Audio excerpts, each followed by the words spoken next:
disturbing and shocking. You get out there, Mr. Midnight, and you knock him dead.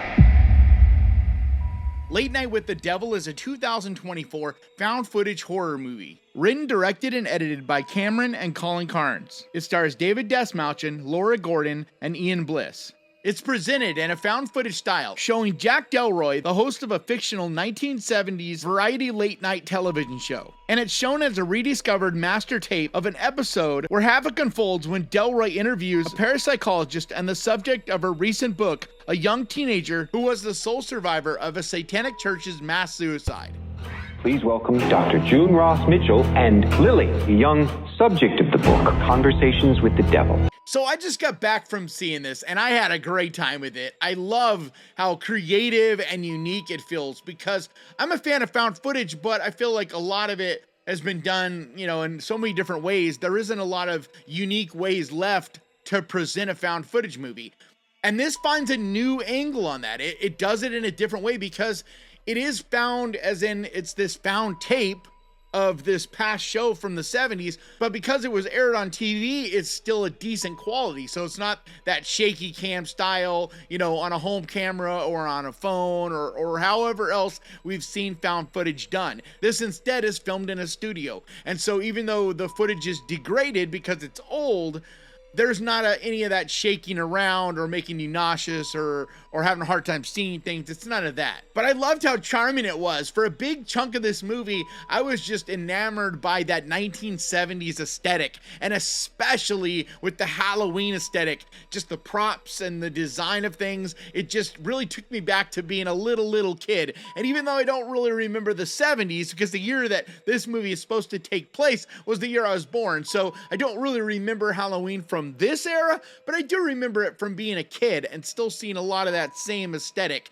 when it came to Halloween. But with that being said, you got to be a little patient with this because the first half of it takes a little bit getting going. It isn't slow. I wouldn't at all say it's like a slow burn, but you're watching an actual presented late night TV show, and it's like an uncut, like you're literally sitting there watching this late night show. And because of that, I think it has a magic to it, and it's really fun and entertaining, especially if you're someone that grew up watching, David Letterman and Jay Leno and the late night show and all that stuff. Then I think you'll definitely have fun with it because they do a really good job of presenting it that way.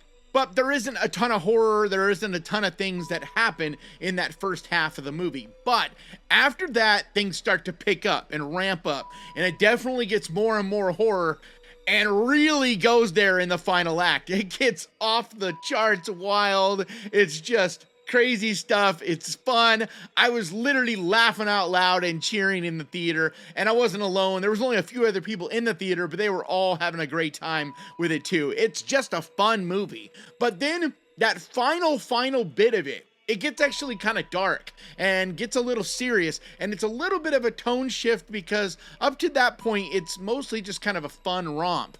I wouldn't say it's a comedy, but it's kind of a fun horror movie. It isn't super serious. It feels very Halloween time of year, like a haunted house, that kind of feel. But then it has a little bit of a message, and it does get, like I said, a little dark in that final, in the very tail end of the final act. And even though it's a different tone and a little jarring, I did appreciate it. I did like it. I really liked how it had this almost Twilight Zone feel about it and a message behind it, like a lot of the Twilight Zone episodes had as well. But I really could see this becoming a cult favorite, especially for Halloween, because it's just drenched in that fun Halloween vibe. I know for me, it was super nostalgic because it really took me back to watching a lot of those special Halloween time of year episodes of whatever your favorite show was. And we don't see that as much anymore, especially because we don't all watch, live TV, but back in the day, you always looked forward to seeing, whatever late night show you watched or whatever show you were into, for that matter, have their special Halloween episode. And this has got it all, everything from the audience dressed in costumes to props to smoke and lighting and just very, very Halloween. And I love that.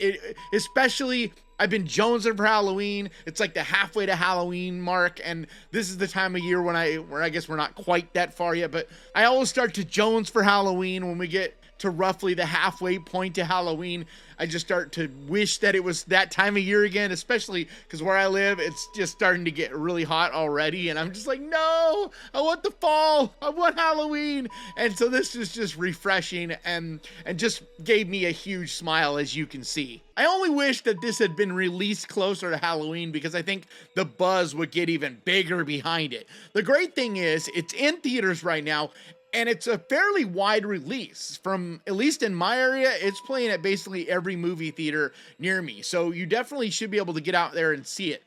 But on top of that, it's a Shudder release. It's a Shudder IFC release. So it's going to be on Shudder within the next couple months. And Shudder is just killing it this year, guys. Like, you really should be going out and seeing these movies they have coming out in theaters. They just, one after another, have been my favorite movies already this year. Really, the only horror movies this year that have been good have been these Shudder releases. So I'm just, once again, with this one, I love it. I can't wait to watch it again. I think I'm definitely going to go see it in a theater again because it's just fun. There's not a lot of other ways to put it. It's just very fun. But there's also a mysterious quality about it. And I don't want to talk too much about it because there's definitely some things that could spoil it for you. But it takes some twists and turns and does some things along the way that will kind of surprise you a little bit. And it touches on and talks about some conspiracy theory elements, some satanic panic elements, different things like that, as well as shining a light on what the ecosystem was like back in the 70s, especially like in the late 70s, early 80s. So that was, once again, something that I really appreciated about this and felt very nostalgic to me because I think they did a fantastic job of really capturing the 70s. And if you're a little younger audience, I think there's still gonna be plenty here that you'll enjoy. So it's not that only us older fans of horror are gonna appreciate and enjoy it. I think there's something there for everyone because it gets pretty wild, especially towards the end, with a nice payoff. I also really loved the practical effects. There's a ton of practical effects in this. And today, the day I'm recording this, I'm seeing this stuff on Twitter about people talking about, because the filmmakers came out and said that they used a little bit of AI to make a couple of the graphics, but it's literally such a minor, tiny thing. It blows my mind that people are freaking out about this, especially when you got Disney out here blatantly doing stuff and just not mentioning it. These guys came out and said, hey, yeah, we made a couple of these little pictures using AI, and then we ourselves went and re-edited them in Photoshop and changed some things around. But they're basically just talking about how AI can be a little bit of a help when you're trying to get started on making some graphics and this and that. And people are freaking out about it and trying to throw this movie under the bus. And I'm like, it's just insane to me. So I wanted to mention that. I think it's way overblown. People making mountains out of molehills.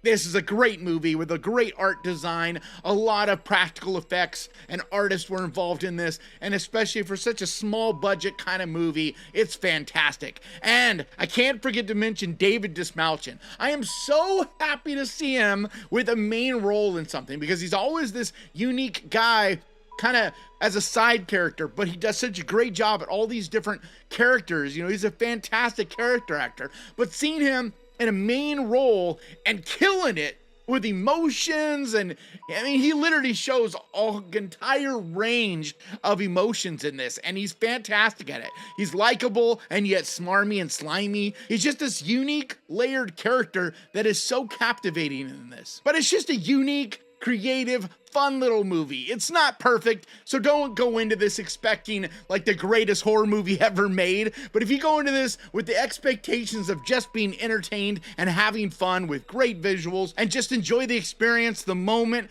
of a horror movie, especially one that has a lot of Halloween aesthetic, then I think you will definitely have a good time with this. Definitely get out to theaters and support it if you can as well, because these are the kind of movies, these small indie horror movies, that really need our help. They need our dollars to keep going and to survive. Not like Imaginary. Don't go give Imaginary and Blumhouse your money, who's just taking advantage of us, just making money and making crappy movies. This is something that's a labor of love. Everybody involved gave it everything they had. There's heart and soul and passion in this. You could just feel it. It just jumps off the screen.